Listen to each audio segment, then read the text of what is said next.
Taurus, hi! Welcome to Mystic Queen PH at ito ang inyong 2025 annual tarot reading. So let's see what are the energies coming to you ngayong 2025.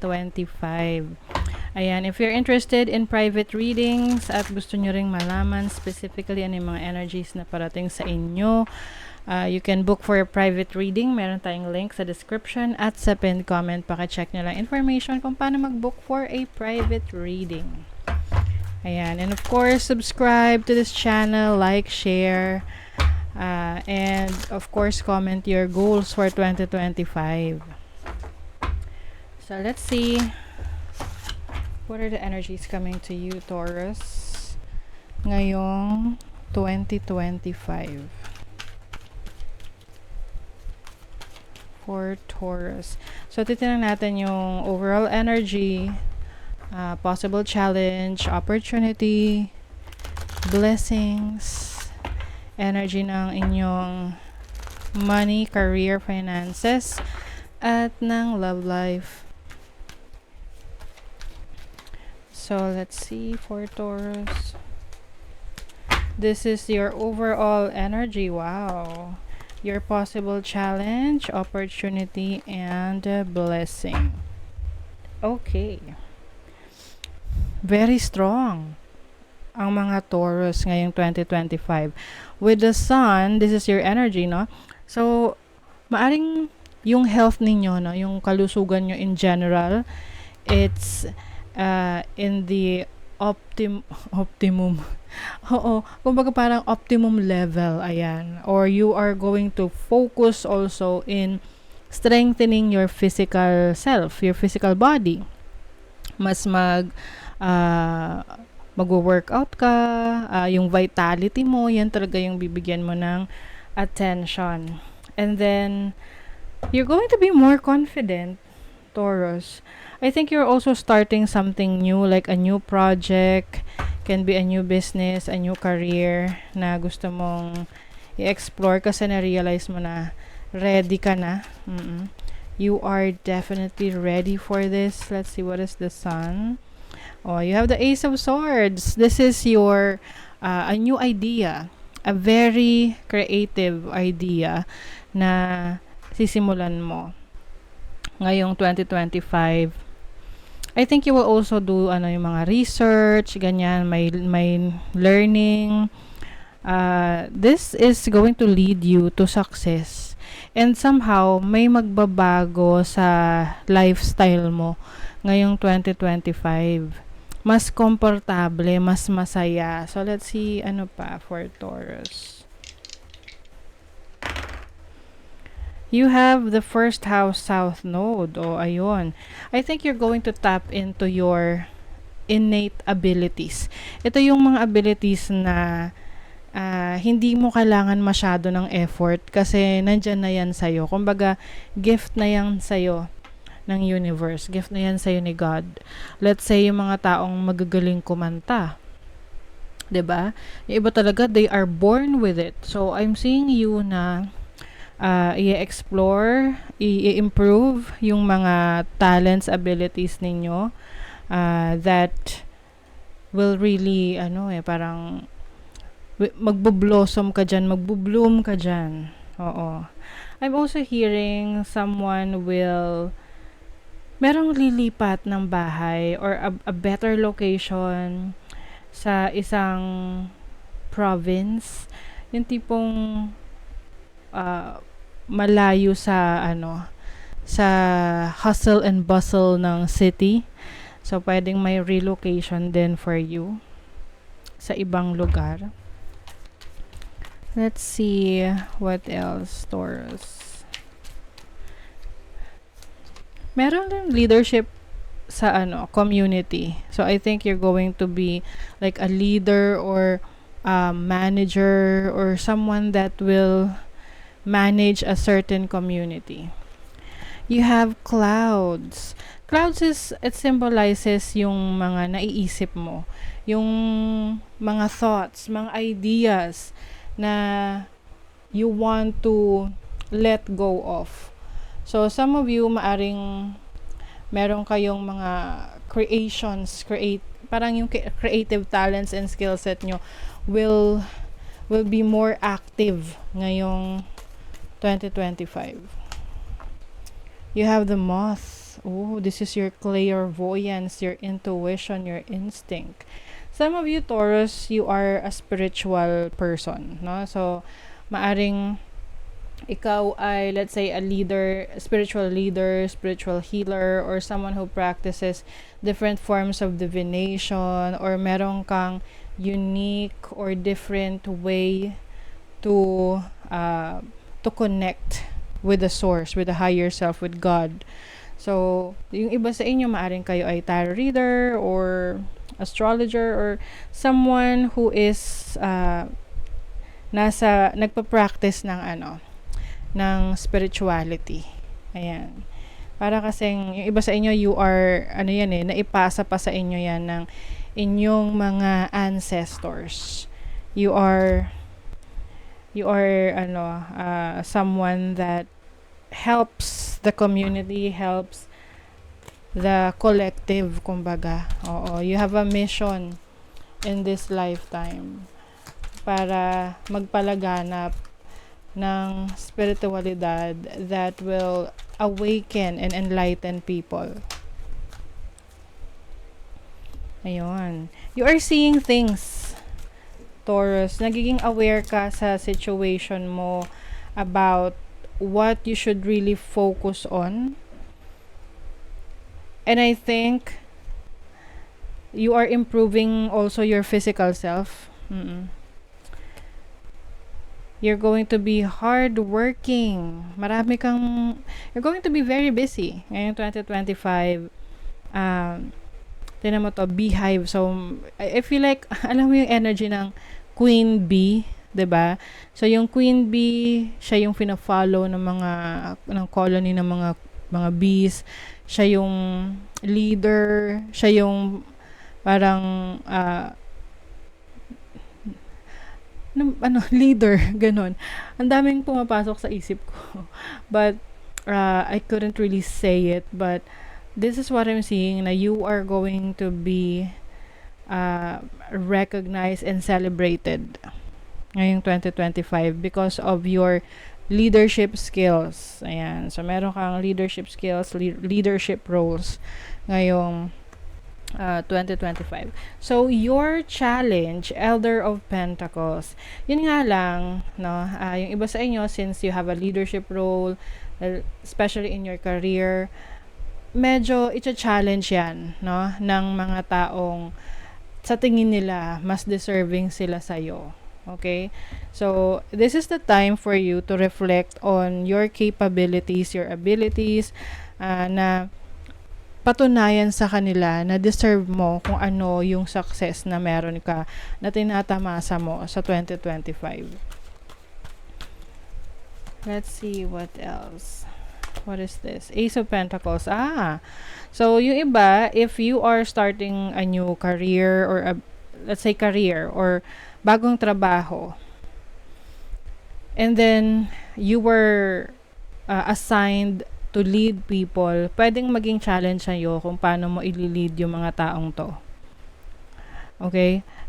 That's why very critical din yung meron kang sarili mong confidence, no? Confident ka sa sarili mo in making decisions. Kumbaga, mas maging firm ka na hindi ka basta-basta maimpluwensyahan ng ibang tao, yung mga decision mo, may sarili kang paninindigan, paniniwala, para hindi rin makaapekto sa pamamalakad mo if you have a community or a certain people na minamanage. Some of you rin, naaring isa sa maging challenge nyo is yung mga nagsisimula, yung pagsisimula. Minsan kasi marami tayong ideas, marami tayong naiisip na ito gusto kong gawin to, gusto ko ito, but pag andyan na, nahihirapan na tayong gawin. Let's say for example, sinabi mo sa sarili mo na magjo-jogging na ako every morning. Mga 5 o'clock in the morning gigising ako. Pero pag nandun ka na sa oras na yun, tatamarin ka na. Hindi, mga 6 o'clock na lang. Hanggang sa na-move na nang na-move. So, this is your challenge ngayong 2025 to push yourself, no, beyond your limit. Kasi minsan you limit yourself na hanggang dito lang yung kaya ko, but actually you can do more. You can do things beyond your imagination. So that's why kailangan motivated ka talaga. Ano yung motivation mo? So doon ka huhugot. Okay, yes, you have the sun in the 8th house. 8th house is other people's, your relationship or connection, shared finances with others. So anything that you share with others may be challenging for you, like you share your energy, you share your resources to others.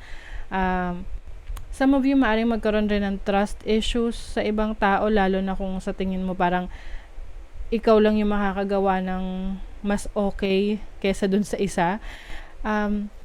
Especially in business, no? Yung iba, ang nagiging dahilan para hindi lumago yung negosyo nila is trust issues. Kasi hindi sila nagtitiwala na kayang gawin ng iba para sa kanila yung ginagawa nila. So, ang tendency, they end up na pagod, hirap na hirap, kasi sila lahat gumagawa. But once you allocate or once you delegate yung mga responsibilities, dun ka mas mag-grow. At alam yan ng mga negosyante. Oo. Kaya nga sila may mga assistant, may mga managers, may mga supervisors, because kung sila lahat ang gagawa nun, hindi mag-grow yung business. Okay? So, I see that is something that you need to work on rin ngayong 2025. Kung gusto mong lumago, kailangan rin willing ka na magtiwala sa iba para tulungan ka sa mga adhikain mo, sa mga responsibilities na meron ka. So, let's see what else. Possible challenge for Taurus. Sage. This is cleansing. So, maaring isa sa challenge sa'yo is yung magtanggal ng mga taong no longer serving your highest good. Minsan kasi iniisip natin na, siguro bibigyan ko pa ito ng chance, o kaya nahihiya ako, baka alam mo na mag-create ng issue, problema. Kasi, lalo yan na magkaroon ng possibility na maging problema kapag hinahayaan mo na andyan yung presence ng taong yan sa buhay mo. Di ba nga, subukan mong itabi ang mga fresh na fruits sa isang nabubulok na fruit at hayaan mo lang yan. After a few days, lahat sila bulok na. Kasi nga nahahawa, 'di ba? So that is your challenge for you to cleanse, release, remove energies, people, situation that is not supporting your greater good. Okay? Let's see what else. Challenge for Taurus. You have, ayun, stamina. Taurus, talagang, it's time for you to move. Galaw-galaw, Taurus. Especially pagdating sa inyong kalusugan. Like, may mga, may excess, may sobra. Okay? Let's say, I'm not body shaming or what, no? But may napanood ako na it's like sharing yung insights niya about weight, about yung weight ng isang tao. So, nasabi niya na minsan masyado tayong nagkakaroon ng body positivity na ganyan, but actually may underlying factors kasi yan. If you are overweight or obese, there's something that you need to work on pagdating sa health mo, kasi syempre meron yung mga hindi natin napapansin or nakikita na pwedeng maging resulta ng hindi magandang estado ng kalusugan natin, which is something that we really need to face. Okay? So, I think it is your challenge ngayong 2025 na mas maging healthy, mas maging fit. It's not about yung aesthetics na you want to look good or ano. I mean, secondary na yon. But the first main reason is for you to have a healthier body, a healthier lifestyle, a healthier mind. Kasi lahat na yan, it will follow eh. And if you are healthy, you can do a lot of things. Okay, you can do a lot of things if you are healthy. So that is one of your challenges ngayong 2025. So for your opportunity, you have the 10 of Wands. 10 of Wands is about responsibilities. So I think ngayong 2025, may mga responsibilities ka na kailangan mo ng harapin. Kasi may mga times na iniiwasan mo siya or may mga task na kailangan kang gawin kaya lang hindi mo ginagawa dahil convenient kasi sa'yo na iwasan yon. Oo. Or inconvenience kapag ginawa mo. O balik ulit tayo dun sa pagja-jogging.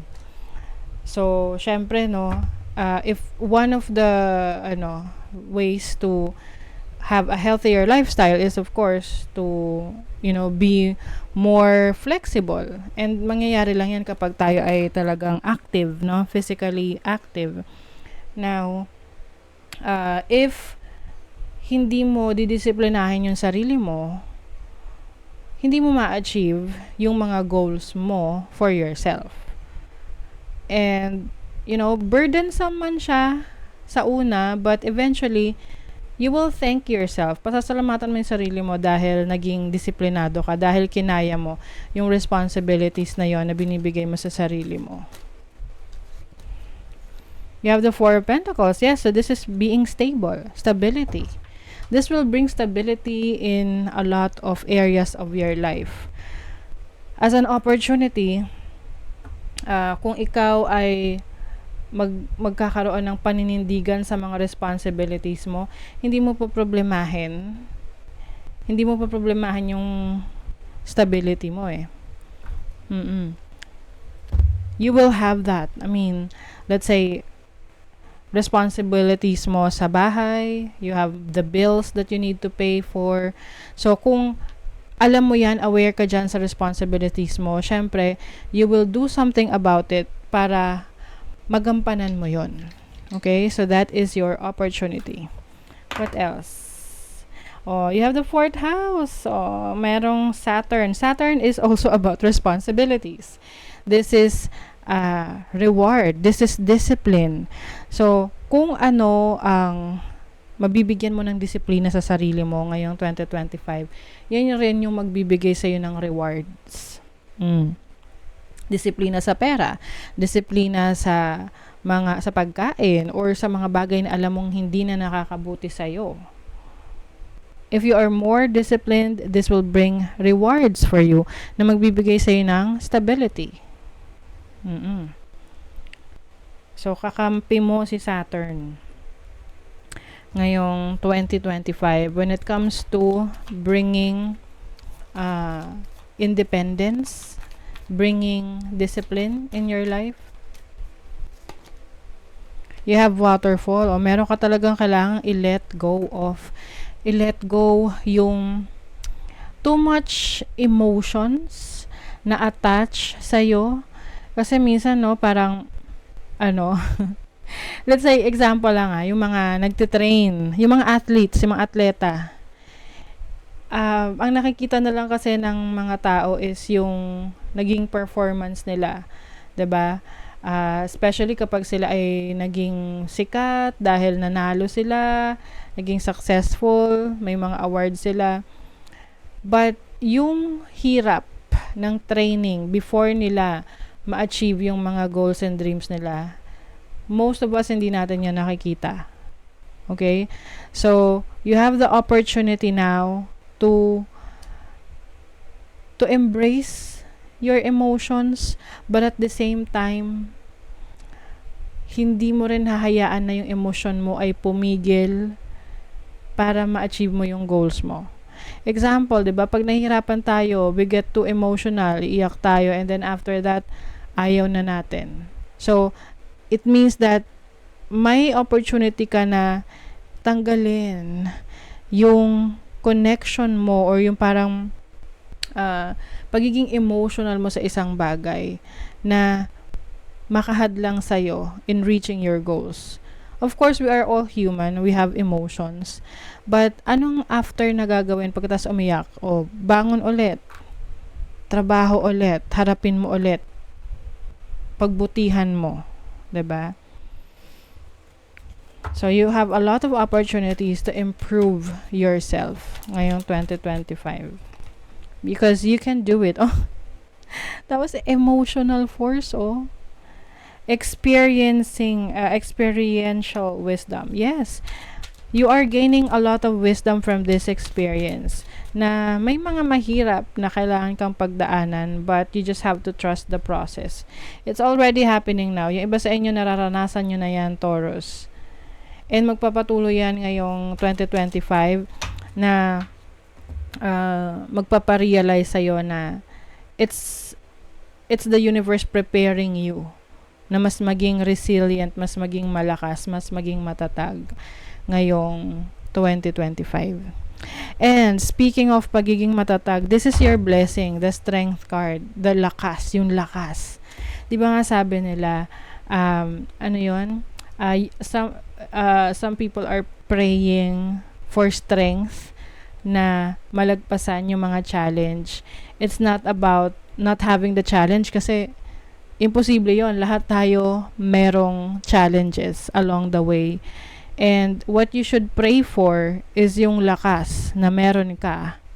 Lakas ng katawan, pag-iisip, no, na malagpasan yung mga challenges na yon. And that is the blessing that the universe is giving you ngayong 2025.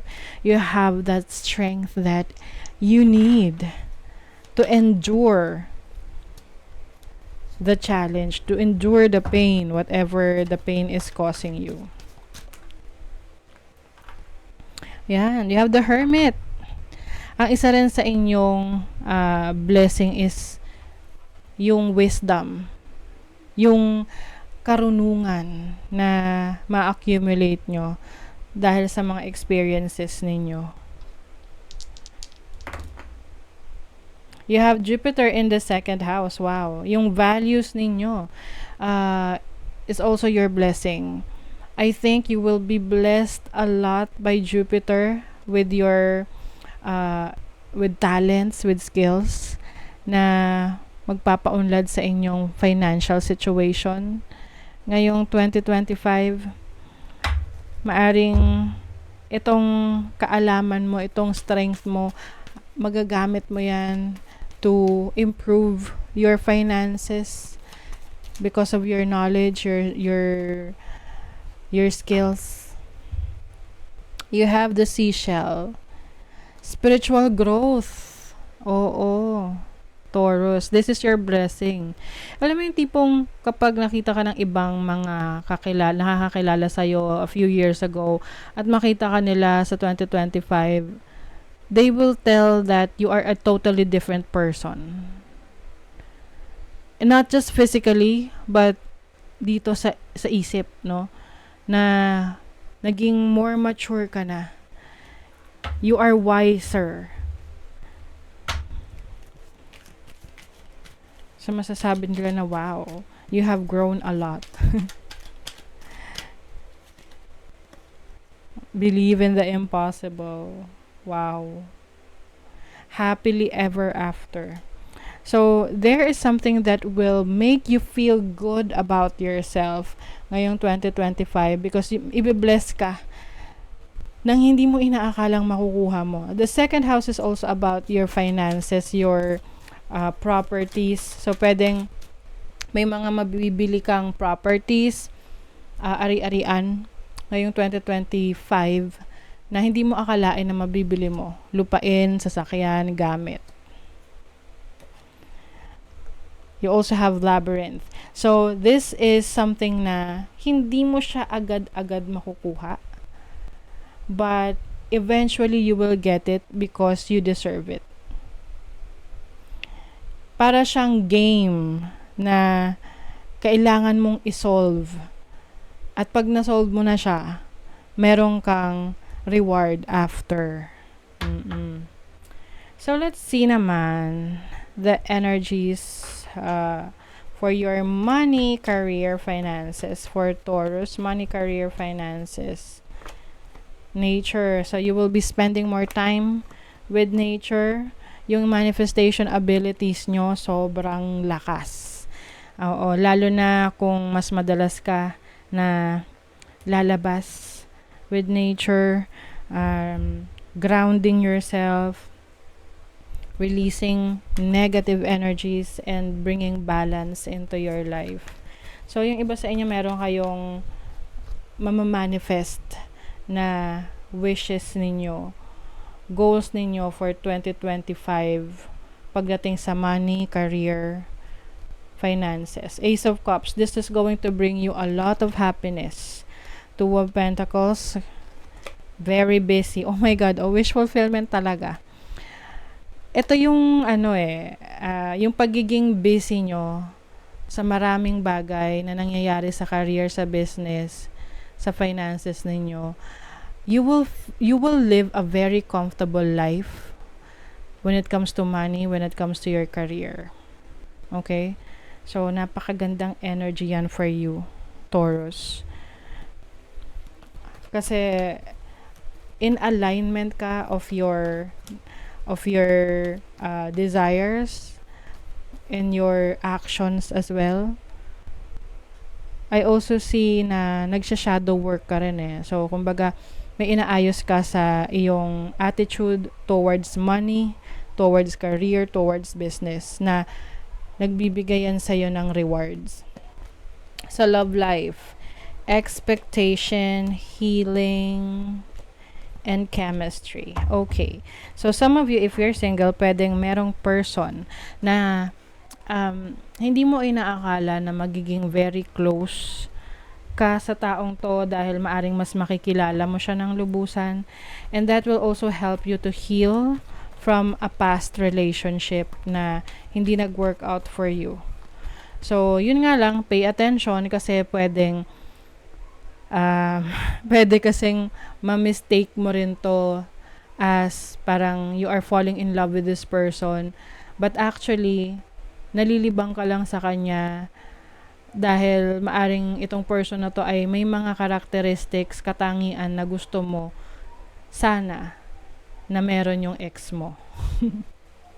Okay, o diba? Five of Swords, kaya nga you have to be sure na totoo yung nararamdaman mo sa person na to. Kasi minsan, nalilito tayo na akala natin gusto natin yung isang tao dahil nagkakasundo kayo with that person, but it's actually what you are hoping for in a relationship eh. But, iba yung ini-imagine mo na sana yun yung taong yun. You get what I mean? So, mahirap rin lokohin ang sarili.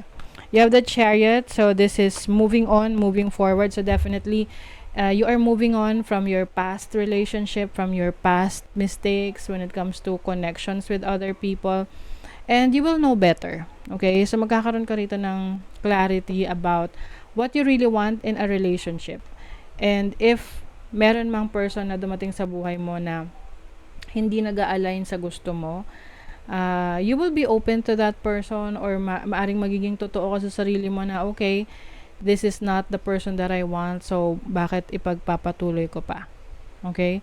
So, but for some of you, this is healing, moving on from a terrible relationship in the past. Okay? So, there you go. That is your reading, Taurus. So, I wish you all the best for 2025 and I'll see you again.